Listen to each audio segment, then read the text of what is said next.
முன்னாள் ஜனாதிபதிகளின் வெளியேற்றம் தொடர்பில் அரசின் அறிவிப்பு. தந்தையின் வெளியேற்றம் மகன் நாமல் வெளியிட்ட பதிவு. மகிந்தவுக்கு வீடு வழங்க முன்வந்த தமிழர். முன்னாள் ஜனாதிபதி மகிந்தவிற்கு பாதுகாப்பு அச்சுறுத்தல். இன்டர்போல் சிவப்பு அறிவிப்புகளுக்கு உட்பட்ட 15 பாதாள உலக உறுப்பினர்கள் அதிரடி கைது. மல்லாவியில் கைதான ராணுவ அதிகாரியிடமிருந்து வெளிவந்த அதிர்ச்சி தகவல்கள். கோட்டாபயவிடம் பாடங்களை கற்றுக்கொள்ளுங்கள், அனுர் அரசுக்கு முன்னாள் அமைச்சர் ஆலோசனை.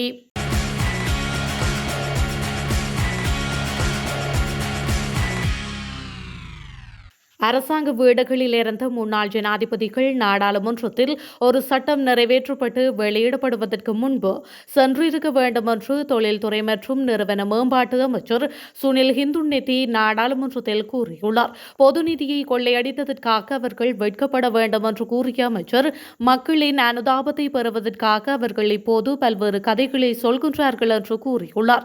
தேசிய தணிக்கை சட்டம் நிறைவேற்றம் குறித்த விவாதத்தில் பங்கேற்ற அமைச்சர் சுனில் ஹிந்துன்னெத்தி இவ்வாறு கூறியுள்ளார். மகிந்த வீட்டிற்கு சென்றபோது யாத்திரை செல்வது போல் மக்கள் வெளியேறுவதை கண்டேன். மகிந்தவும் தங்களை போக சொன்னதாக குறிப்பிட்டார். அது சரி என்றால் நாங்கள் வெட்கப்பட வேண்டும். மஹிந்த ராஜபக்ஷ, மைத்ரிபால சிறிசேன, சந்திரிகா பண்டாரநாயக்க, ஹேமா பிரேமதாச ஆகியோர் நாடாளுமன்றத்தில் இருந்து வெளியேற்றப்பட்டனர். அவர்கள் வெளியேற்றப்படுவதற்கு முன்பே சென்றிருக்க வேண்டும். அவர்கள் பொது செல்வத்தை கொள்ளையடித்து அழித்து விட்டார்கள். அவர்கள் ஓய்வூதியத்தை இழக்கவில்லை. அவர்கள் பாதுகாப்பை இழக்கவில்லை. ஆனால் அவர்கள் சட்டவிரோதமாக வெளியேறி நாட்டு மக்களின் வரிப்பணத்தை கொள்ளையடிக்க வேண்டியிருந்த போது நாங்கள் வெளியேறுங்கள் என தெரிவித்தோம். செல்ல இடமில்லை, நாங்கள் நடுநிலைக்கு செல்கின்றோம் என்று சொல்கின்றார்கள். இதன் மூலம் மக்களின் அனுதாபத்தை பெற முயன்றனர். அது உண்மையல்ல. அவர்கள் சட்டவிரோதமானவர்கள் என்பதை இலங்கை நாடாளுமன்றம் நிரூபித்தது. அந்த முடிவுக்கு நாம் தலைவணங்க வேண்டும். அதனால் தான் அவர்கள் வெளியேற வேண்டும் என்று அமைச்சர் சுனில் ஹிந்துன்னெத்தி கூறியுள்ளார். மஹிந்த ராஜபக்ஷ விஜயராமவில் உள்ள தனது உத்தியோகபூர்வ இல்லத்திலிருந்து விடைபெறுவது குறித்து முன்னாள் ஜனாதிபதி மஹிந்த ராஜபக்ஷவின் மகனும் நாடாளுமன்ற உறுப்பினருமான நாமல் ராஜபக்ஷ எக்ஸ் கணக்கில் ஒரு குறிப்பை இட்டுள்ளார். தனது தந்தை எல்லாம் தொடங்கிய இடத்திற்கு திரும்பிவிட்டதாக அவர் குறிப்பிட்டுள்ளார். உண்மையான பலம் பதவிகள் அல்லது சலுகைகளிலிருந்து அல்ல, மக்களின் அன்பிலிருந்து வருகின்றது என்றும் அவர் குறிப்பிட்டுள்ளார். முன்னாள் ஜனாதிபதி மஹிந்த ராஜபக்ஷ நேற்று விஜயராமவில் உள்ள தனது உத்தியோகபூர்வ இல்லத்திலிருந்து வெளியேறி தங்காலையில் உள்ள ஹார்டன் இல்லத்திற்கு வந்தார். ஜனாதிபதிகள் உரிமைகள் சட்டத்தின் விதிகளின்படி முன்னாள் ஜனாதிபதிகளுக்கு வழங்கப்பட்ட உத்தியோகபூர்வ இல்லங்களை அரசாங்கத்திடம் ஒப்படைக்க வேண்டிய பின்னர் இது நடந்திருந்தது. முன்னாள் ஜனாதிபதி மஹிந்த ராஜபக்ஷ நேற்று வரை உத்தியோகபூர்வ இல்லத்தை பயன்படுத்தினர். ஆனால் நேற்று முன்தினம் நிறைவேற்றப்பட்ட சட்டமூலத்தின்படி அவரும் அந்த சலுகையை இழந்திருந்தமை குறிப்பிடத்தக்கது. சமீபத்தில் இந்தோனேஷியா தலைநகர் ஜகார்த்தாவில் வைத்து கைது செய்யப்பட்ட ஒழுங்கமைக்கப்பட்ட குற்ற கும்பலை சேர்ந்த கமாண்டோ சாலிந்தவுக்கு T-56 தோட்டாக்களை விற்றதாக சந்தேகத்தின் பேரில் கைது செய்யப்பட்ட லெப்டினன்ட் கேர்னலிடமிருந்து பல குற்றவியல் விஷயங்கள் வெளிவந்துள்ளதாக தெரிவிக்கப்படுகின்றது. முல்லைத்தீவு மல்லாவி பாலிநகர் ராணுவ முகாமின் கட்டளை அதிகாரியாக பணியாற்றிய போது மேற்கு வடக்கு குற்றப்பிரிவு அதிகாரிகளால் அந்த அதிகாரி கைது செய்யப்பட்டார். மேலும் அவர் ஒரு பாதாள உலக குழுவிற்கு 260 T-50 ரக தோட்டாக்களை வழங்கியதாக குற்றம் சாட்டப்பட்டார். மேலும் விசாரித்ததில் கமாண்டோ சாலிந்து தனக்கு 1.5 கோடி ரூபாய் தருவதாக வாக்குறுதி அளித்து LMG துப்பாக்கியை கோரியதாக அவர் கூறியுள்ளார்.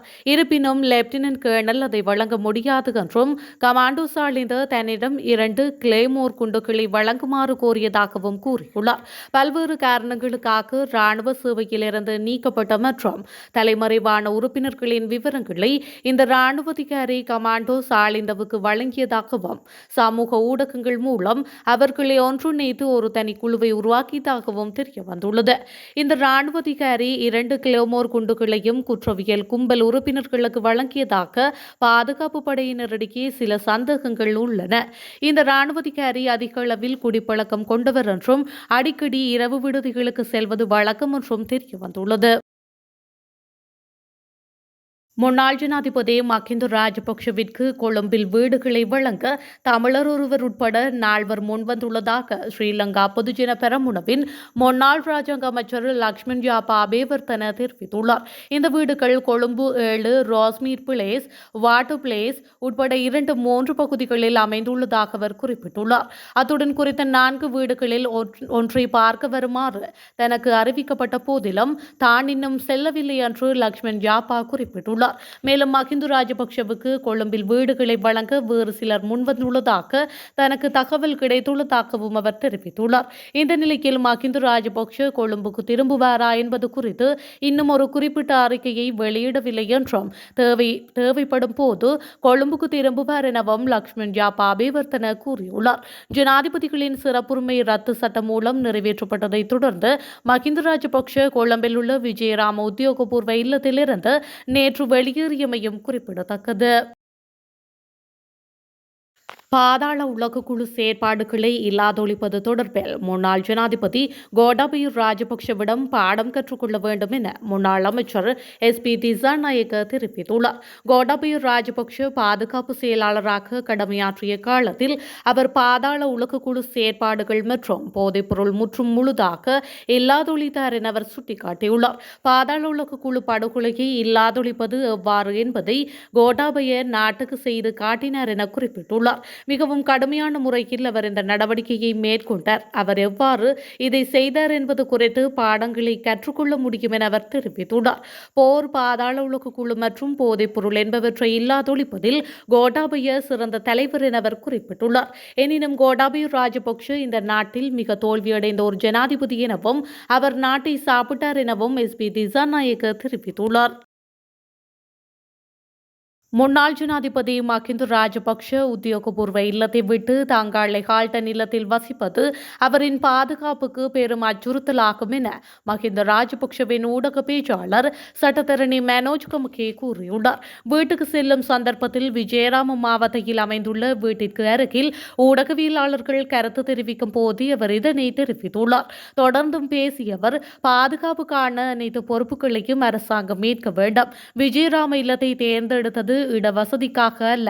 குறித்த இடத்தில் போலீஸ் மாதிபரின் இல்லம் மற்றும் தூதுவர் ஆலயங்கள் அமைந்துள்ளதால் அதி பாதுகாப்பு வலயமாகியால் இதை தேர்ந்தெடுத்தோம். தங்காளிக்கு செல்வதால் அவரின் பாதுகாப்புக்கு தெளிவான அச்சுறுத்தல் இருக்கின்றது.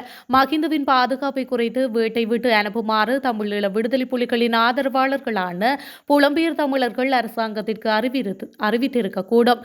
ஏனென்றால் புலம்பெயர் தமிழர்களின் நீண்ட நாள் எதிர்பார்ப்பு ஏதும் நிறைவேறி இருக்கலாம் என தோன்றுகின்றது என்று அவர் மேலும் தெரிவித்துள்ளார். இன்டர்போல் சிவப்பு அறிவிப்புகளுக்கு உட்பட்ட 15 இலங்கை பாதாள உலக உறுப்பினர்கள் ரஷ்யா, ஓமான், துபாய் மற்றும் இந்தியாவில் கைது செய்யப்பட்டுள்ளனர் என்று பொதுமக்கள் பாதுகாப்பு அமைச்சர் ஆனந்த விஜயபால நேற்று நாடாளுமன்றத்தில் தெரிவித்துள்ளார். இந்த நபர்கள் ஒப்பந்த கொலைகள், போதைப் பொருள் கடத்தல், மிரட்டி பணம் பறித்தல் மற்றும் இலங்கையில் பெரிய அளவிலான ஒழுங்கமைக்கப்பட்ட குற்ற செயல்கள் உள்ளிட்ட தொடர் குற்றங்களுடன் தொடர்புடையவர்கள் என்று அமைச்சர் குறிப்பிட்டுள்ளார். இலங்கை சட்ட அமுலாக்கல் அதிகாரிகள் இன்டர்போல் மற்றும் அந்தந்த நாடுகளில் உள்ள காவல் நிறுவனங்களுக்கு இடையிலான நெருக்கமான ஒத்துழைப்பை தொடர்ந்து கைதுகள் செய்யப்பட்டதாக அவர் தெரிவித்துள்ளார்.